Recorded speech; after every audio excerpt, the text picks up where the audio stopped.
Hey, we back, and I guess this will be the intro to a new video. Wow. Okay.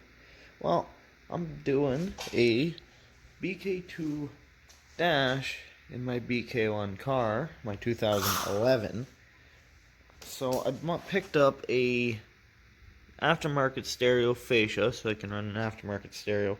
I've already kind of cut this out a bunch, just trying to fit my climate control switch right here.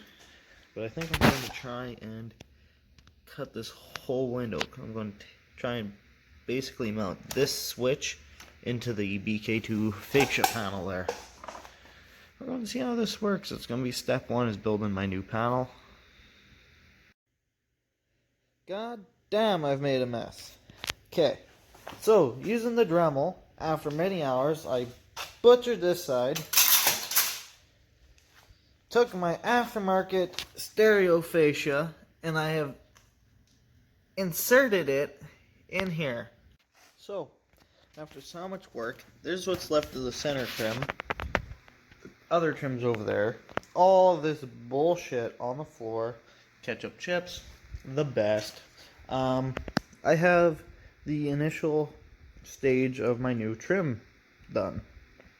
It looks like absolute ass at the moment, I will admit. However,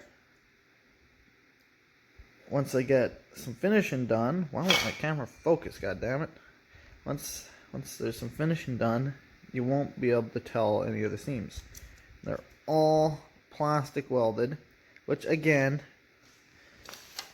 looks terrible. Let's see if the floor is any happier. Yeah, looks quite bad on the backside, but it's strong.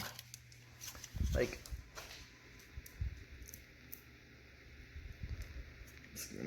squeezing it, nothing's cracking. It's strong. That's what matters. And soon it will be pretty too. So I didn't really like my ramble through this, so I just figured I'd speed it up and voice over it. So all I'm saying is I basically just cleaned up, smoothed out all the Bondo, got all the curves nice. I'm gonna have to do like an adhesion promoter and a high build primer over it to kind of, so I could sand out some of the deep scratches, because I did have to use a pretty aggressive sandpaper to get rid of the coating that was on that aftermarket trim panel, which I just simply couldn't paint over. Hey, one more clip. Well, another clip for now. I've got that primed. That I just need to quickly shoot with primer. This I've got pretty well set. I still got a couple random things that are just a wee bit out of place on here. Like there's one speck right there, and there's a little bit of awkwardness right here, but I think I'm just gonna paint it how it is now. Right? I mean, I can't.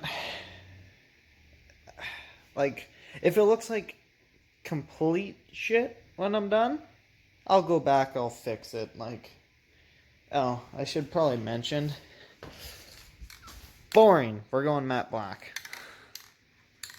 Flat black, okay, flat black. Either way, I couldn't decide. I stared at the paints in the in the section for like an hour. Like, I picked up 4 different freaking types. I had like a hammered charcoal, a different one, something else. Like, it's nuts. I went back and forth. Although, note, this filler primer aerosol can is the best goddamn aerosol I have ever used for fixing, doing, like, cleaning up stuff. Like, it dries so fast, and you can actually sand it within 3 months of when you sprayed it without clogging up your sandpaper instantly. It's absolutely amazing. Like, so good. Oh, I should probably explain. Filler primer, if you can read that, fills deep scratches and sands easily. So basically it lays really thick.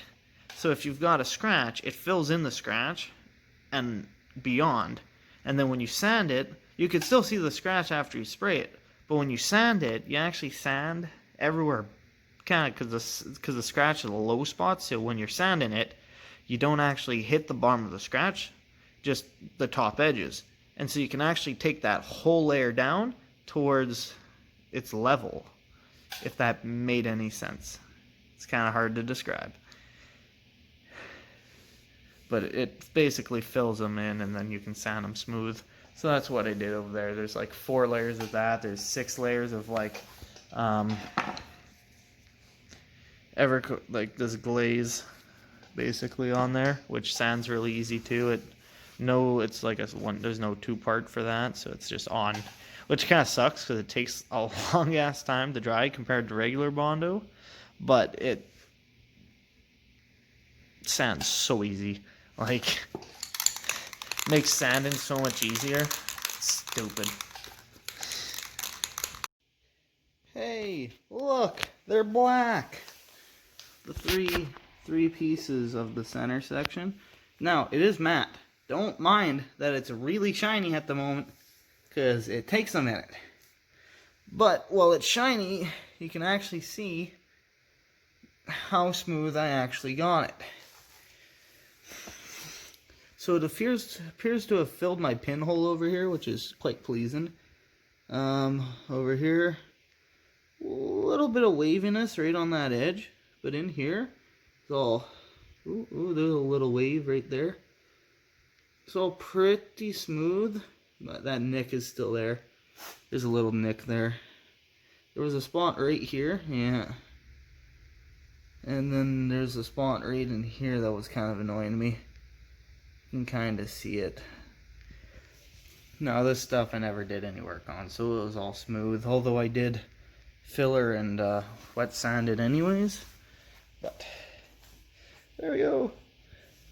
There's my trims in their pre-dry stage. Today is the day that dash goes in that car. BK1 car, despite the front that's already been swapped. bk2 dash. So, as you may see, I've already gone right to start because someone was mowing their lawn right when I went to start this. So instead of waiting around, since I don't got a whole lot of time, since it's supposed to rain around 2, and I'm on the driveway with a bunch of ants over there that you probably can't see because camera. Yeah, I don't got a whole lot of time. But see, BK1 dash, I've already, the trim, yeah. There's more to that. Actually, that'll be the last video, so you should know what that trim is about. I didn't really make any clips, but that's because it went really quickly. Hour and a half later, the upper and lower dash pads are out. It's actually a lot easier to pull the dash in this car than I remember. Mind you, last time I pulled it as a full assembly, so all the wiring, coolant, AC stuff was unhooked. Which was definitely an extra pile of work, but that was relatively easy. Now, the big question is how hard is it going to be to fit the newer dash pad over the older stuff? We're going to find out. It's going to be fun. With the old and with the new. Now, immediately spotted a couple differences. We have slightly different, the lower dash pad, which I thought would be exactly the same, is slightly different. Now, it's just little bits here and there that I'm seeing, but everything seems to be mostly the same in terms of like shape and holes. The question mark is how different is it when where the actual pad mounts to, because hopefully this pad will slip right in the place of this pad.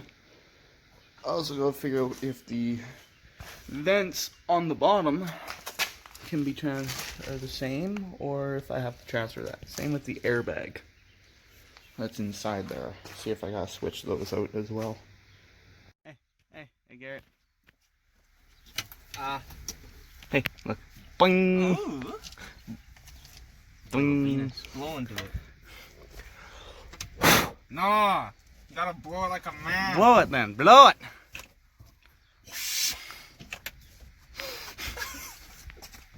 Oh.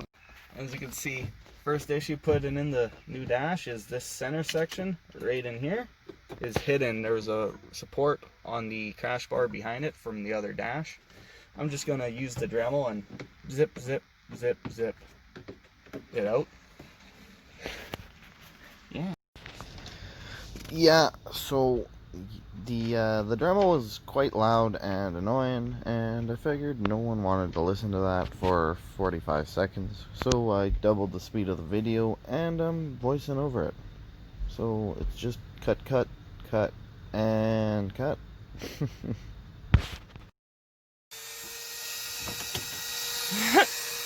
Mint. Yeah. So the only purpose of this is there's a peg on the back of the stereo that this just supports. That's the only purpose of this. So it makes zero shits different that we're cutting it out. We're not even using a factory stereo. And just like that, we got the new dash in the car. It's exciting. Now I can actually envision this. And I gotta see if my speaker even hooks up. Hey. New dash, who dis? Hey. So I kind of failed at filming what was left of that dash install. But got it all in, buttoned up. Gonna get a tablet for there. I've got Evo Pro Sport Evo gauges ordered for here. The only real fitment thing, other than what we showed with the inside, is the, I don't know if you can see it, the cluster doesn't exactly fit snugly. It kind of pokes out and sits weird.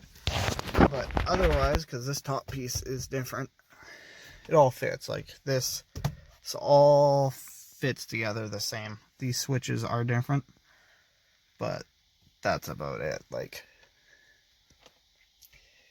yep, that's the conclusion.